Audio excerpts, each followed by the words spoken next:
We'll start with this as I take you live to Cape Town. Parents of pupils at Brackenfell High School in the city have clashed today with members of the EFF. The party has been demonstrating outside the school over alleged racism at the institution. We begin our bulletin with reporter Ronald Masinda, who is live with the latest. Ronald, good afternoon to you. Why is the EFF upset and what have parents been saying? Well, according to the economic freedom fighters here in the Western Cape, they are upset, Jeremy, because they are led to believe that the school staged a matric ball without any black learners from the institution. This has, of course, been vehemently denied by not only the Western Cape Education Department, but the school himself. The EFF has called on the principal and two teachers who were at this matric ball to be fired. Now, of course, we are still waiting to get more clarity from the Western Cape Education Department, who are expected to release a statement soon. And what have parents been telling you today? Parents have been telling us that all they need to do and what they want for the school is to protect the learners who are still writing matric exams. They say that this is a very important stage in their lives. We also learned from the police that one arrest has been made of a 39-year-old white male who allegedly shot a gun. We don't know at this stage what the details are in terms of this, but we are led to believe that he's been charged with attempted murder. And explain to us what happened during the confrontation today.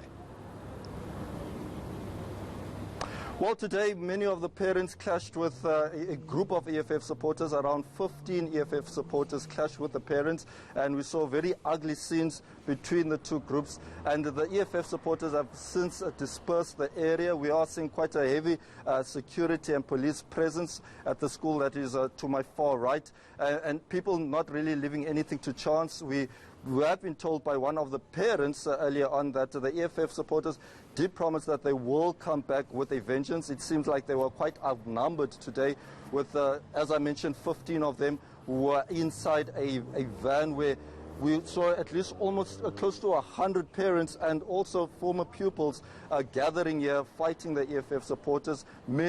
We saw scenes where people were pelted with stones, very ugly scenes. We haven't heard confirmation yet as to whether there were any injuries or not. And you have a member of the community with you, I understand.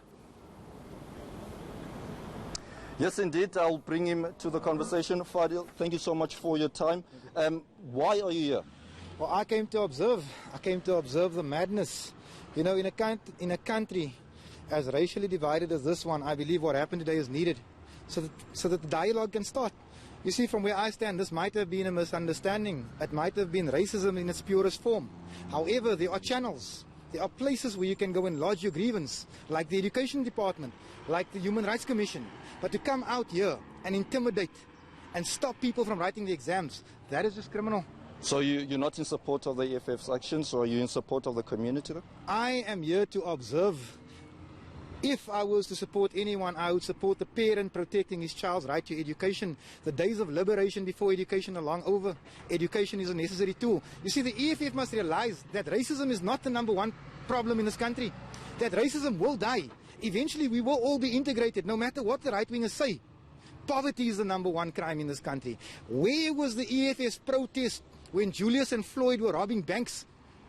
VBS. When they were stealing from widows and orphans, black widows and orphans, poor people. Where was the protest? Where was the action? It was nowhere. You see, the EFF chooses its battles.